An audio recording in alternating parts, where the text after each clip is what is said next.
नमस्कार दोस्तों, आइए सुनते हैं भीष्म साहनी के द्वारा लिखी कहानी झूमर।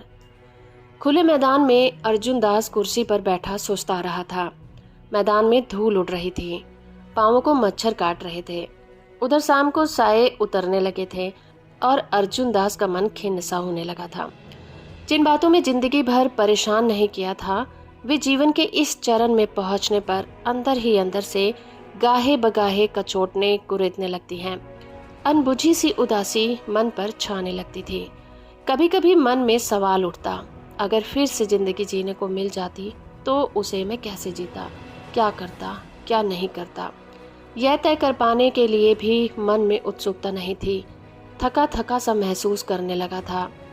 ये तो ऐसे सवाल ही निरर्थक होते हैं, पर उनके बारे में सोचने के लिए भी मन में उत्साह चाहिए, जो एक समय उनमें नहीं था। जो कुछ जीवन में आज तक करता आया हूँ, शायद फिर से वही कुछ करने लगूंगा, पर ज़्यादा समझदारी के साथ, दाएं बाएं देखकर, सोच सूझकर, अंधाधुंध भावुकता की रौ में बहकर कुछ नहीं करूंगा। अपना हानि लाभ भी सोचकर, और इतनी जल्दबाजी में भी नहीं जितनी जल्दबाजी में मैं अपनी जिंदगी के फैसले करता रहा हूँ। सोचते सोचते ही उसने अपने कंधे बिचका दिए। क्या जिंदगी के अहम फैसले कभी सोच समझकर भी किए जाते हैं? साए और अधिक गहराने लगे थे। मैदान में बत्तियां जल उठी थीं। लंबे चौड़े मैदान में एक और मंच खड़ा कर दिया था। मंच पर रोशनियां, माइक्रोफोन आदि फिट किए जा रहे थे। मंच ऊंचा था, लगभग 6 फुट ऊंचा रहा होगा। मंच के नीचे दाएं हाथ को कनात लगाकर कलाकारों के लिए वेशभूषा कक्ष बना दिया गया था। अभी से कनात के पीछे से तबला, हारमोनियम बजने की आवाजें आने लगी थी। युवक युवतियां नाटक से पहले पूर्वाभ्यास करने लगे थे, अपनी अपनी वेशभूषा में सजने लगे थे। मंच को देखने पर उनके मन में पहले जैसी हिलोरें नहीं उठती थी। इसी पुराने ढर्रे पर अभी भी हमारा रंगमंच चल रहा है। दुनिया कहाँ से कहाँ पहुँच गई है। हम अभी भी वहीं पर खड़े हैं जहाँ 50 साल पहले खड़े थे।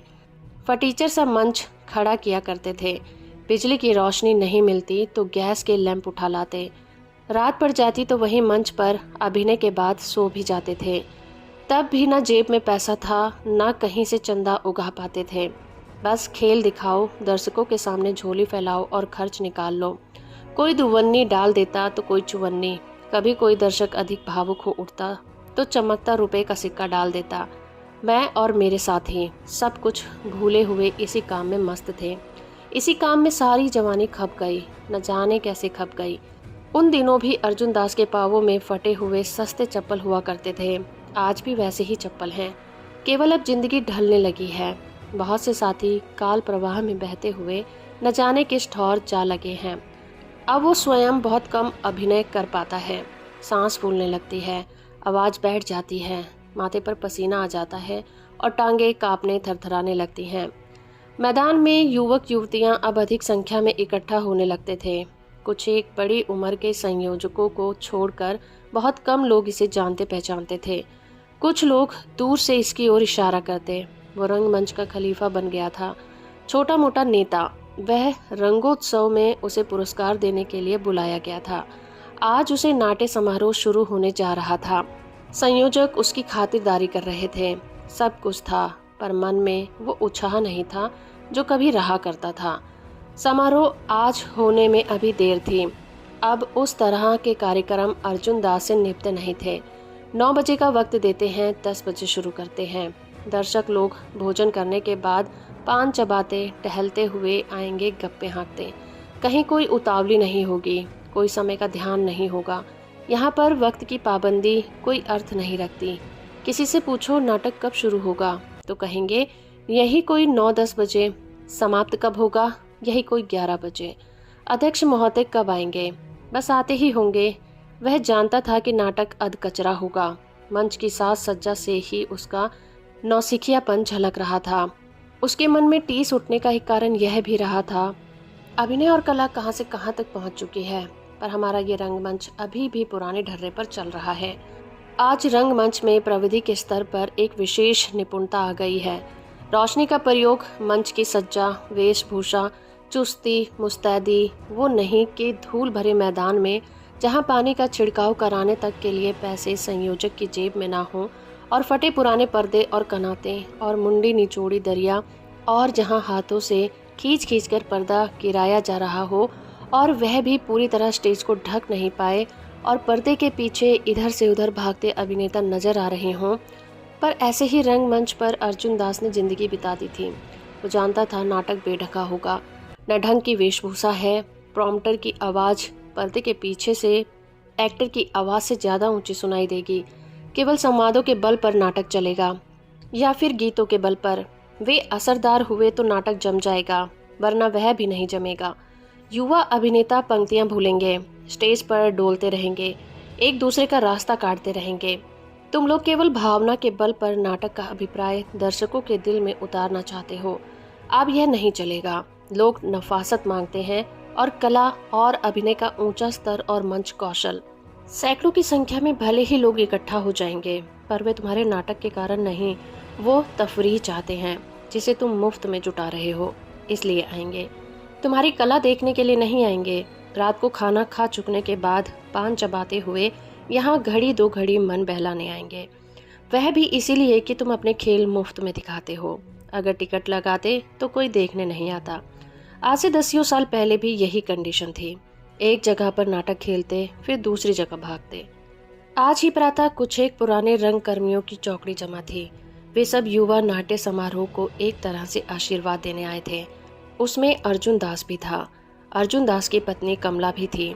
2 अन्य स्त्रियां भी थी जो किसी जमाने में इनके साथ गान मंडली आदि में भाग लिया करती थी। सभी मिल बैठे तो गप लड़ा रहे थे, पुराने दिनों को याद कर रहे थे, अपने अपने अनुभव किस्से सुना रहे थे। पुराना उत्साह मानो फिर से जाग उठा था। तरह तरह के अनूठे अनुभव, जोखिम भरे अनुभव की चर्चा चल रही थी। याद है जबकि बस्ती में शिखरणी खेला था? अर्जुन दास सुना रहा था। रात इतनी देर से शो खत्म हुआ कि सामान समेटते समेटते 1 बज गया। सभी बसें बंद, गाड़ियां बंद। हमारे कुछ साथी तो शो खत्म होते ही निकल गए थे। वो तो घर में पहुंच गए। रह गया मैं और रमेश। हम रात को वहीं मंच पर पसर गए। जाते भी कहाँ। सुबह उठकर सामान बांधा, एक बैलगाड़ी भाड़े पे ली, सारा सामान लादा और सामान के अंबार के ऊपर हम दोनों बैठ गए। कहते कहते अर्जुन दास की आंखों में पहले की सी चमक आ गई, और बैलगाड़ी धीरे धीरे एक सड़क से दूसरी सड़क, और हम सामान के ऊपर बैठे गीत गा रहे थे। इस पर कोई दूसरा रंगकर्मी अपनी आप बीती सुनाने जा ही रहा था जब अर्जुन दास की बगल में बैठा उसकी पत्नी बोली, तुम तो दिन भर बैलगाड़ी पर बैठे गीत गा सकते थे, शहर भर की सैर कर सकते थे। तुम्हें जो मिली हुई थी घर में पीसने वाली। कमला ने कहा तो मजाक में कहने के बाद स्वयं भी हंस दी। इस पर अर्जुन दास सिमटकर चुप हो गया। इस पर दूसरा साथी बोला, एक नाटक था कुर्सी, तुम्हें याद होगा। उस नाटक पर सरकार ने रोक लगा दी थी, पर हमने ये नाटक अजीब ढंग से खेला। एक जगह खेलते तो फौरन ही बाद बस में बैठकर अगले शहर पहुंचते थे, वहां खेलते और फिर अगले शहर को रवाना हो जाते थे। पुलिस पीछे पीछे और हम आगे आगे। अर्जुन दास को अपना एक और किस्सा याद आया। मेरे खिलाफ वारंट तो नहीं था, पर मुझे शहर में घुसने की इजाजत नहीं थी। पर वहां हमारी केंद्रीय कार्यकारिणी की बैठक होने वाली थी। मुझे वहां पहुंचना था। मैं लुक छुप कर वहां पहुंच गया। एक स्कूल की ऊपर वाली मंजिल पर मीटिंग चल रही थी। अब मैं मीटिंग में अपनी बात कर ही रहा था कि खबर मिली कि वहां बाहर पुलिस पहुंच गई है। मैं समझ गया कि मुझे ही पकड़ने आई होगी। मैंने अपनी बात खत्म की। अभी बहस चल ही रही थी कि मैं चुपचाप उठा और कमरे से बाहर आ गया। स्कूल का गलियारा लांघ कर मैं पिछवाड़े की ओर जा पहुंचा। स्कूल के पीछे कोई मंदिर था। उस वक्त शाम के साए उतरने लगे थे और मंदिर में सायंकाल की आरती चल रही थी। घंटियां बज रही थीं। मैं ऊपर बरामदे में खड़ा था। मैंने बुरसट उतारी और उसकी दोनों आस्तीनें कमर में बांध ली और उसकी छत पर से कूद पड़ा और सीधा मंदिर के आंगन में जा उतरा। जमीन कच्ची थी, मुझे चोट नहीं आई। फिर मैंने वैसे ही भक्तों की तरह बुरसट को कमर में से उतार कर कंधे पर रखा और धीरे धीरे टहलता हुआ बाहर निकल गया। मंदिर के फाटक के ऐन सामने सड़क पर एक सिपाही खड़ा था। उसने थोड़ा हट कर दाईं ओर को एक और सिपाही तैनात था। दोनों के हाथ में लाठियां थी। बहुत से भक्त आ जा रहे थे। सिपाही ने मेरी ओर कोई ध्यान नहीं दिया। मैं बाहर आ गया और दाएं हाथ को टहलता हुआ आगे निकल गया। जैसे ही मैं अंधेरे में पहुंचा कि सरपट दौड़ने लगा। ऐसे भागा कि शहर के दूसरे कोने में जाकर दम लिया। अर्जुन दास की नज़र फिर मंच पर पड़ी, जब वहां पहले से ज्यादा गहमा गहमी थी। बार बार माइक्रोफोन पर कुछ न कुछ बोला जा रहा था। माइक्रोफोन को टेस्ट किया जा रहा था। पर्दे पर बार बार खींचा खोला जा रहा था। बहुत से बच्चे और लौंडे लफाड़े मंच के आसपास मंडराने लगे थे। एक ऊंचा लंबा चेहरे शरीर वाला युवक हाथ में एक कागज उठाए कभी एक ओर तो कभी दूसरी ओर मैदान में भागता फिर रहा था। बार बार माथे पर से बालों की लट को हटाता हुआ। वो शायद कार्यक्रम का संयोजक था। कागज पर खेलने वालों के नाम होंगे, जरूरी कामों की फहरिस्त होगी, पर उसके चेहरे पर ऐसा भाव था मानो सारे देश का संचालन उसी के हाथ में हो। जैसे उसके हाथ में पकड़ा हुआ कागज का टुकड़ा कोई सूची ना हो, कोई ऐतिहासिक दस्तावेज हो। अर्जुन दास को उसकी भागदौड़ में अपनी भागदौड़ की छलक नजर आने लगी। कुछ बरसों बाद शायद उसका विश्वास भी शिथिल पड़ने लगेगा। इस समय तो अगर इसके हाथ में कागज का टुकड़ा गिर जाए तो मानो पृथ्वी की गति थम जाएगी। उसकी ओर देखते हुए अर्जुन दास के अंदर विचित्र सी भावनाएं उठने लगी थीं।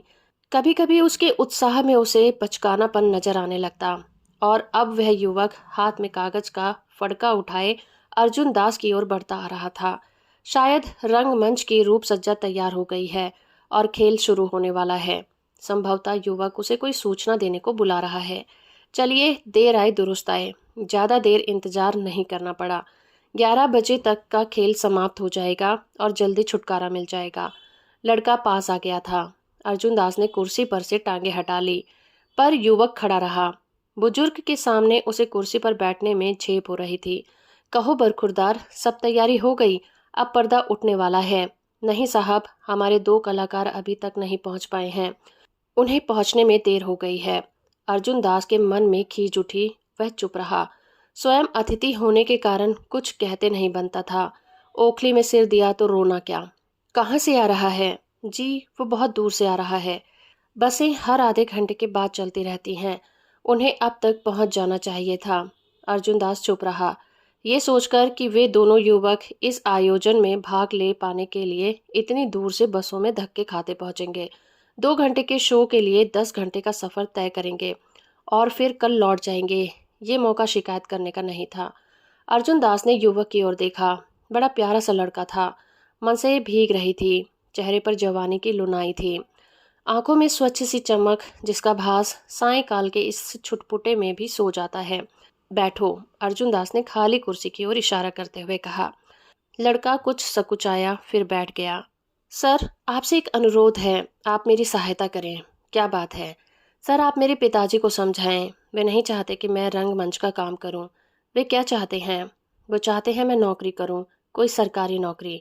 वे इसे फिजूल काम समझते हैं। आप समझाइए तो वो समझ जाएंगे। अर्जुन दास ने हंसकर कहा, मैं क्या समझाऊंगा? मैं तो बाहर का आदमी हूँ। मैं तुम्हारी परिस्थितियों को तो नहीं जानता हूँ। नहीं सर, आपने बहुत काम किया है। आपको जिंदगी भर का अनुभव है। अर्जुन दास को अपनी जवानी के दिन याद आ गए। उसने तो ना पत्नी से पूछा था ना घर वालों से, और इन कामों में कूद पड़ा था। इसने कम से कम अपने पिता की बात तो सुनी, इतनी समझदारी तो की। अभी तुम व्यस्त हो, तुम्हारे शो हो जाए, अभी मैं यहीं पर हूँ। बाद में मिल बैठकर बात करेंगे। यह मसला सुलझाना इतना आसान नहीं है।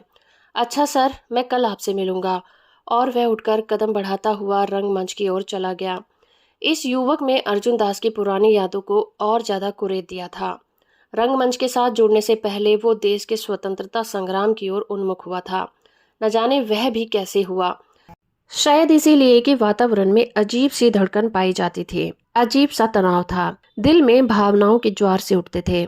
और एक दिन वो खादी का कुर्ता पैजामा पहनकर घर से बाहर निकल आया था। बात मामूली सी थी। खादी का कुर्ता पैजामा पहनने में क्या रखा है, लेकिन उसकी नजर में ये देश सेवियों का पहरावा था, विद्रोह का प्रतीक था। इसे पहनना देश के विराट आंदोलन के साथ जुड़ना था। उसे बार बार संकोच हो रहा था। उसे लग रहा था जैसे वो किसी घेरे को तोड़कर बाहर निकल आया है और ठाठे मारते किसी महानगर में कूद गया है। रंगमंच की ओर भी वो कुछ इसी तरह से ही आकृष्ट हुआ था। बंगाल में दुर्भिक्ष पड़ा था और बंगाल से कला कर्मियों का एक दल उसके शहर में आया था। वे लोग बंगाल के संकट को नाटक संगीत द्वारा प्रस्तुत कर रहे थे। उस दिन वो शाम को घूमने के लिए कैंटोनमेंट की तरफ निकल गया था। आमतौर पर वो सैर करने के लिए खेतों की ओर निकल जाया करता था। उस दिन अनायास ही उसके पांव इस ओर उठ गए थे। उसे इस अभिनय की जानकारी भी नहीं थी।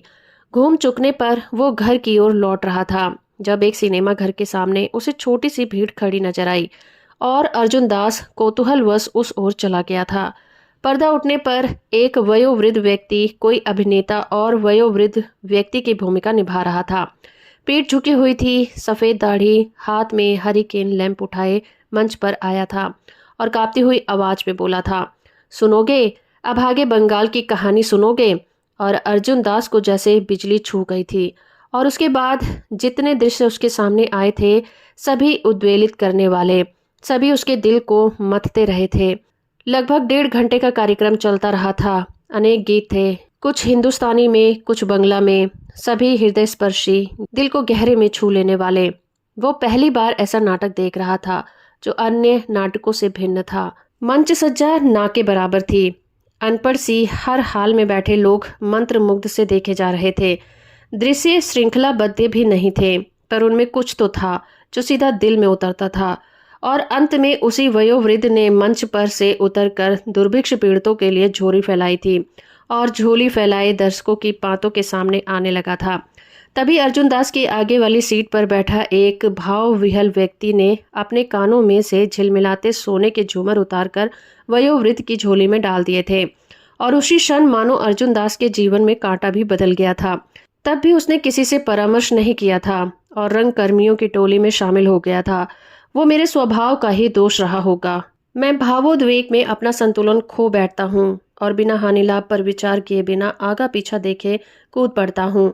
पर यह स्वभाव का दोष केवल मेरा ही तो नहीं रहा, अनेकानेक लोगों का रहा है।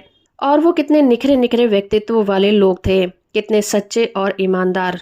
क्या मालूम उस रोज अर्जुन दास बंगाल के दुर्भिक्ष से जुड़े अभिनय को देखने हॉल में अचानक प्रवेश नहीं कर जाता तो कभी इस रास्ते पर भी नहीं आता।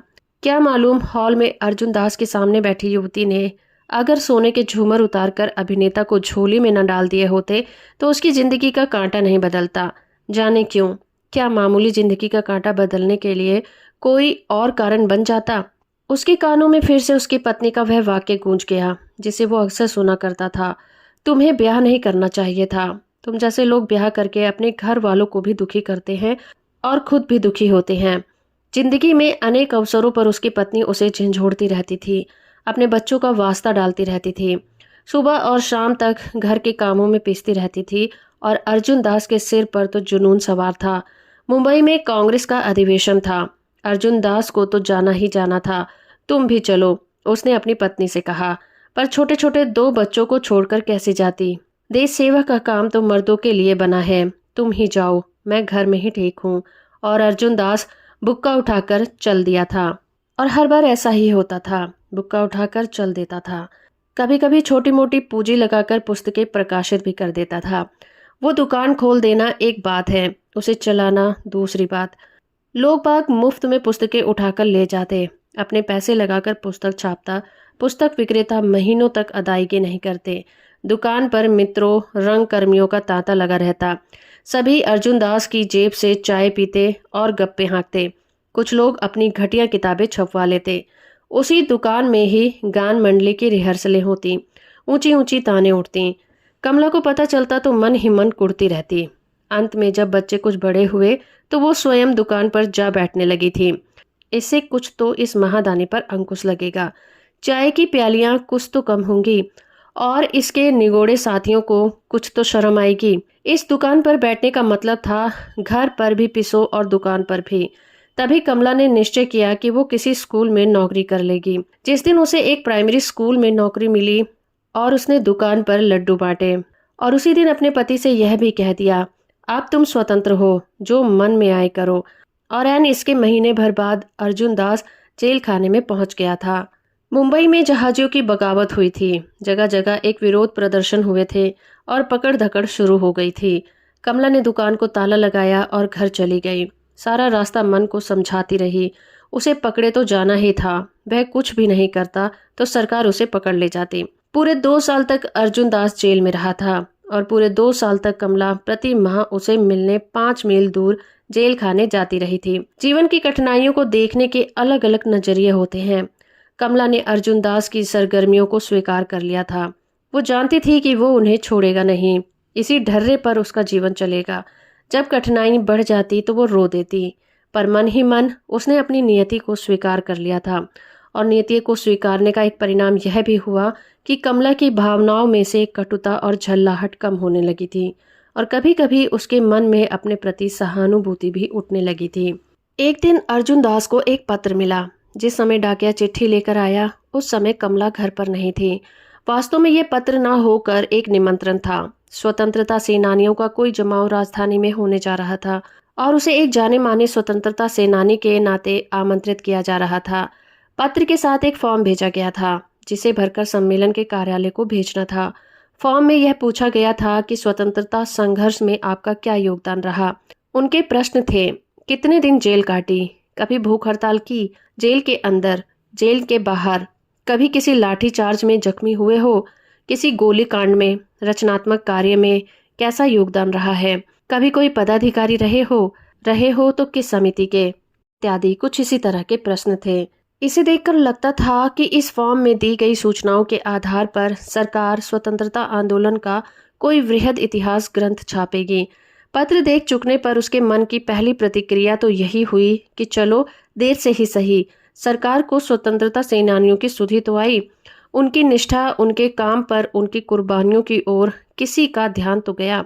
कमला अभी बाहर से लौटी नहीं थी और अर्जुन दास हाथ में पत्र उठाए खाट की पार्टी पर बैठा अपने योगदान पर विचार कर रहा था।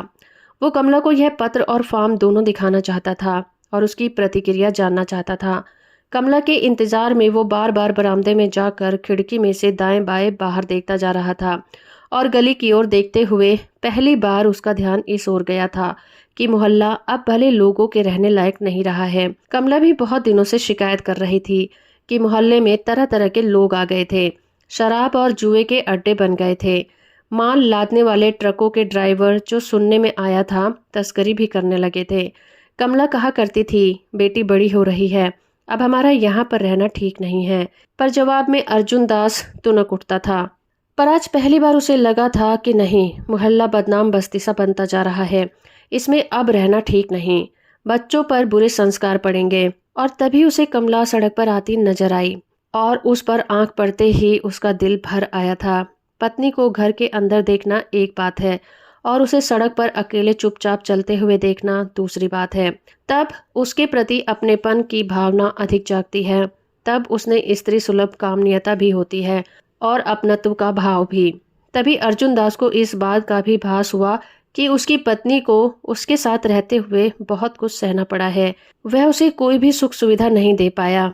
कमला के प्रति भावना का ज्वार सा उसके अंदर उठा था।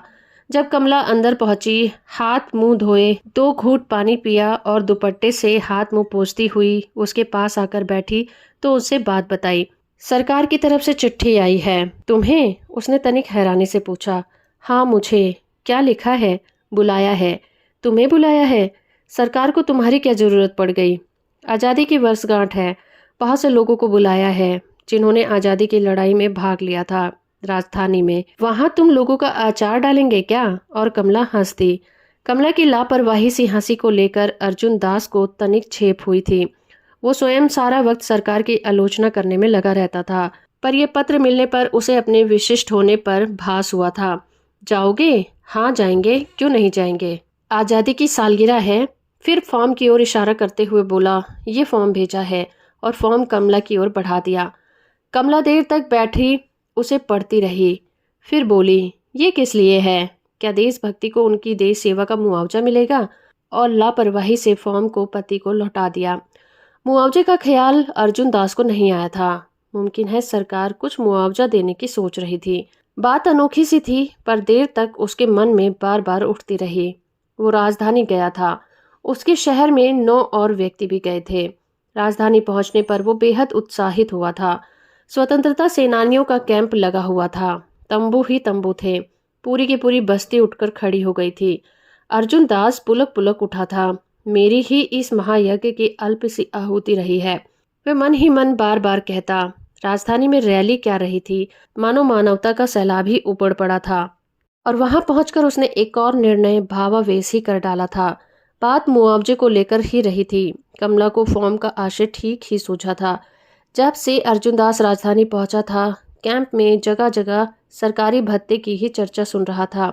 सरकार प्रत्येक स्वतंत्रता सेनानी का मासिक भत्ता बांधने जा रही थी, ऐसा सुनने में आया था। चारों ओर इसी की चर्चा चल रही थी। तरह तरह की टिप्पणियां सुनने को मिल रही थी। उसके अपने शहर में 9 और देश सेवी आए थे। क्या सभी को एक जैसा भत्ता देंगे?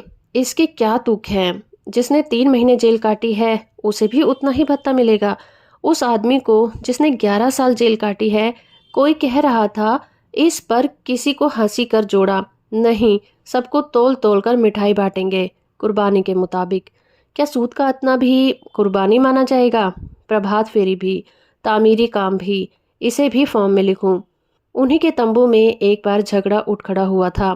किसी ने कहा, अब मैं नाम नहीं लेना चाहता, लेकिन रोशन लाल ने कौन सी जेल काटी है? एक जुलूस में उसने भाग लिया था, जिस पर लाठीचार्ज हुआ था। मैंने अपनी आंखों से रोशन लाल को वहां से भागते देखा था। भागकर हलवाई के तख्ते के नीचे छुप गया था। वह भी यहाँ भत्ता लेने पहुंचा हुआ है। इस पर एक और ने जोड़ा, ऐसे लोग भी भत्ता मांगेंगे जो कांग्रेस में काम भी करते थे और अंग्रेज सरकार की मुखबिरी भी करते थे। कुर्बानी की तस्दीक कौन करेगा? कोई कह रहा था, कौन दरियाफ्त करने जाएगा कि मैंने 3 महीने जेल काटी है या 3 साल?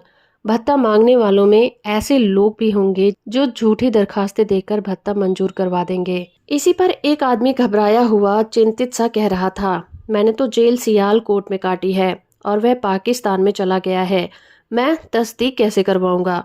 तरह तरह की टिप्पणी सुनता रहा था। कहीं कुछ घट रहा था और कहीं समझ में नहीं आ रहा था। नतीजा ये हुआ कि वो कार्यालय में अपना फॉर्म दिए बिना ही घर लौट आया था और अब घर लौट कर आया तो पत्नी की सारी वार्ता कह सुनाई और भावावेश बोला, मैंने भत्ते के लिए दरखास्त नहीं दिया, ये मेरी देश सेवा का अपमान ही है। क्या मैं जेल इसलिए गया था कि एक दिन उसके लिए भत्ता मांगूंगा? कमला चुप रही थी। वो ना तो निराश हुई थी और ना ही आश्वस्त, केवल मुस्कुराकर सिर हिला दिया था। अगर तुम दरखास्त देकर आते तो मैं जरूर हैरान होती, उसने कहा था और वो अपने काम में लग गई थी। बाद में बहुत से लोगों को भत्ता मिला था। महंगाई बढ़ रही थी। इस छोटे से भत्ते से निश्चय ही लोगों को लाभ पहुंचा था, पर घर पर इसकी चर्चा बंद हो गई थी। न कभी अर्जुन दास ने की, न कभी कमला ने। राजधानी से लौटते समय एक और अटपटा सा अनुभव अर्जुन दास को हुआ था, जिसने निश्चय ही उसे विचलित कर दिया था। उसे लगा था जैसे कुछ घट रहा है जो उसकी पकड़ में नहीं आ रहा, जैसे कोई चीज पटरी पर से उतर गई हो। राजधानी से लौटते समय रेलगाड़ी खचाखच भरी हुई थी। उसके डिब्बे में उसके अपने शहर के देशवासियों के अतिरिक्त बहुत से वृद्ध देशभक्त बैठे हुए थे। किसी को कहीं पर उतरना था, किसी को कहीं दूसरे स्टेशन पर। जब गाड़ी चली तो प्लेटफॉर्म पर नारे गूंज उठे। वातावरण में फिर से उत्तेजना और देशभक्ति की लहर दौड़ गई। अर्जुन दास भी इससे अछूता नहीं रहा। लगा पहले वाला वक्त फिर से वापस लौट आया है। कुछ लोग सुर में गा रहे थे, कुछ बेसुरे थे, कुछ की आवाज सधी हुई थी, कुछ की खरखराती हुई सी। राजधानी से लौटकर अर्जुन दास अपनी नई गान मंडली संगठित करने में जुट गया था। बेशक राजधानी के उस दौरे में से धक्का लगा था, पर वह बिल्कुल अप्रत्याशित भी नहीं था। पिछले दौर की अपनी मांगे थीं, आज के दौर की अपनी मांगे हैं। अपनी भावुकता भरी यादों के कारण तो वो पिछले दौर पे चिपटा नहीं रह सकता था। उसके मन में कभी कभी सवाल जरूर उठता था, क्या मैं दिग्भ्रमित हो गया हूँ? क्या सचमुच मैं आदर्शवाद के हवाई घोड़े पर सवार इधर उधर भटक रहा हूँ? क्या वे लोग जो आज़ादी मिलने के बाद अपने पैर जमाने के लिए ठेके और लाइसेंस हथियाने में लगे हुए थे, ज़्यादा समझदार थे, जो हवा का रुख पहचानते थे? और अर्जुन दास का मन नहीं मानता था कि वो भूल कर रहा है। अर्जुन दास की गाड़ी पहले की भांति चलती रही। अभी भी दुकान थी, प्रकाशन गृह था, पर अब उसके समाजवाद का समर्थन और प्रचार करने वाली पुस्तकें अधिक छपती थी। वॉम कमियों के संग्रह छपते थे। अर्जुन दास पहले की तुलना में और ज्यादा कर्मठ और उत्साही हो गया था। उधर गान मंडली भी बदल गई थी। नए नए युवक युवतियां उनमें आ गए थे। स्फूर्ति और उत्साह पाए जाने लगे थे। अमरदास उन्हीं में से एक था। हाथ पसार कर ऐसी तान छेड़ता कि सारा पंडाल गूंज उठता था। सच तो यह है कि अब जलसों जुलूसों में मात्र देशभक्ति के अथवा गांधी नेहरू के प्रति श्रद्धा के गीत बहुत जमते भी नहीं थे, भले ही स्वर योजना कितनी भी सुरीली क्यों ना हो। अर्जुन दास की दुकान और प्रकाशन गृह पहले ही तरह से घिसट रहे थे। न 2 कौड़ी की कमाई आज़ादी से पहले हुई थी, न 2 कौड़ी की कमाई आज़ादी के बाद हो रही थी। पर अपने ढर्रे पर अर्जुन दास के पांव फिर भी नहीं डगमगाए थे। अब वो हर बात का आर्थिक सामाजिक कारण निकाल लेता और संतुष्ट हो जाता। अगर पत्नी के दिल में अभी भी अच्छे रहन सहन की चाह है, तो इसीलिए कि बचपन में उसके लालन पालन मध्यम वर्ग परिवार में हुआ था, और मध्यम वर्ग वो वर्ग है जो सदा धन ऐश्वर्य को प्राथमिकता देता है। जब शादी के कुछ ही दिन बाद वो सक्रिय रूप से रंगमंच पर काम करने लगा था, वे दोनों किसी रेलवे स्टेशन पर उतरे थे और कुछ फल खरीदकर साथ ले जाना चाहते थे। उसकी पत्नी आम खरीदना चाहती थी, जबकि वो खरबूजा लेने के हक में था। खरबूजे की तुलना में उसकी पत्नी को आम ज्यादा पसंद था, और जब उसने आम लेने का इसरार किया तो वो तुनक उठा था। वो आम इसलिए लेना चाहती थी क्योंकि आम ज्यादा महंगा फल है, उसे ऊंचे दर्जे के लोग खाते हैं, जबकि खरबूजा आम आदमी का फल है। अंत में वो चुप सी हो गई और उसने खरबूजा लेना ही मान लिया था। लेकिन उसे यह तर्क सुनकर बड़ा अचंभा हुआ था। मैंने कब कहा है कि आम बड़े आदमियों का फल है और खरबूजा छोटे आदमियों का? यह तुम कैसी बातें करने लग जाते हो? और वह रो पड़ी थी। आज इस छोटी सी घटना को याद करके उसका मन आत्मग्लानि से भर उठता था, पर उन दिनों उसे इसका कोई भी शोभ नहीं हुआ था। जिंदगी इसी तरह हिचकोले खाती हुई वहां तक पहुंची थी। तभी रंगमंच की ओर घंटे की आवाज सुनाई दी। अर्जुन दास मानो तंद्रा से जागा। मैदान में अच्छी खासी भीड़ जमा हो गई थी। रोशनी कम थी, केवल कुछ खंभों पर ही तारे जोड़कर रोशनी के कुमकुमे लगाए गए थे, वह भी मध्यम से। कार्यक्रम आरंभ होने वाला था। सहसा अर्जुन दास को चेत हुआ। कार्यक्रम के बाद युवक उसके पास आया मार्गदर्शन के लिए। मैं उसे क्या कहूँगा? क्या मैं उसे कहूँगा कि बेटा कूद जाओ, दिल का रास्ता ही सीधा रास्ता होता है? या मैं कहूँगा कि जो निर्णय करो सोच विचार कर करो, अपनी स्थिति पर विचार करके, अपने दायित्वों पर भी। उसकी आंखों के सामने उसका चेहरा उभर आया था। ऊंचा लंबा कद, चेहरा बदन, मसें भीगी हुई, स्वच्छ उत्साह भरी आंखें। मैं उसे क्या कहूँगा? उसे कहूँ कि प्रत्येक ध्येय का एक उम्र होती है, पर क्या वो समझ पाएगा? और क्या सचमुच इस युवक में ध्येय है? क्या सचमुच स्थितियां बदल गई हैं और ध्येय की सार्थकता मंद पड़ गई है? अर्जुन दास उठ खड़ा हुआ और धीरे धीरे चलता हुआ दर्शकों की बातों की ओर बढ़ गया। उसे पता नहीं चला कि कब उसके वयोवृद्ध साथी, उसकी पत्नी, अन्य लोग मैदान में पहुंच गए थे और वहां पर जा बैठे थे। खंभों पर लगी मध्यम सी बत्तियों की रोशनी में वो मैदान में बढ़ता हुआ पिछली एक पात में बैठ गया। मैदान में भारी भीड़ जमा हो गई थी और ऊंचे मंच पर माइक के पीछे एक गान मंडली खड़ी थी। मंडली के आगे वही युवक खड़ा था जो दायां बायां हाथ उठाए अपनी गहरी रुधी हुई भावना में ओतप्रोत आवाज में सहगान में अपनी मंडली का नेतृत्व कर रहा था। सारा वातावरण उत्तेजित होने लगा था। मंडली के पास केवल एक ढोल और एक हारमोनियम था। गाने वाले भी सही निपुण कलाकार नहीं थे, परंतु भावना सभी अभावों की पूर्ति कर रही थी। कहीं कुछ था तो कहीं अनगढ़, कहीं कहीं बेमेल आवाजों में भी मर्मस्पर्शी संगीत का संचार कर रहा था। अर्जुन दास को बैठे बैठे अमरदास याद हो आया था, जो हाथ पसार कर अपने तान छेड़ता था कि सारा पंडाल गूंज उठता था। अमरदास जो अभावों से मरा था, पर जो हजारों हजार लोगों के दिलों को बांध लिया करता था। अर्जुन दास धीरे धीरे उस कार्यक्रम में खोता चला गया। ऐसा अक्सर होता है। गीत सुनते हुए भाव विभोर हो उठता था, पर कार्यक्रम समाप्त हो जाने पर वो नशा जल्दी उतरने भी लगता और फिर वैसी ही बात हुई जैसी 10 साल पहले अर्जुन दास की जवानी के दिनों में हुई थी। मानो अतीत के धुंधलके में घटी हो। वही छरहरे शरीर वाला युवक मंच पर लालटेन उठाए, बूढ़े बुजुर्ग की दाढ़ी लगाए, ऊंची थरथराती आवाज में कह रहा था, सुनोगे? इस विपता की कहानी सुनोगे? और दर्शकों की भीड़ उसे सुने जा रही थी। उस युवक के हाथ में झूलता हैरिकेन लैंप लगता किन्हीं सुनसान बियाबानों को लांग कर आ रहा था। जब वही युवक झोली फैलाए अर्जुन दास के निकट आया, सामने वाली पात के सामने से गुजर रहा था, तो एक स्त्री ने भाव विहल होकर अपने दोनों हाथ उठाकर अपने कानों के झूमर उतारकर युवक की झोली में डाल दिए थे। अर्जुन दास चौंका। उसने ध्यान से देखा, उसकी पत्नी कमला ने झूमर उतारकर झोली में फेंके थे। उसका एकमात्र झूमरों का जोड़ा जो बेटी की शादी के समय उसने अपने लिए बनवाया था। झूमर फेंक चुकने के बाद कमला सिर पर अपनी ओढ़नी ठीक कर रही थी और अपनी आंखें पोंछ रही थी। तो दोस्तों, अभी आप सुन रहे थे भीष्म साहनी के द्वारा लिखी कहानी झूमर। उम्मीद करती हूँ मेरा ये प्रयास और ये कहानी आपको अच्छी लगी होगी। वीडियो को लाइक और चैनल को सब्सक्राइब करना बिल्कुल मत भूलिएगा।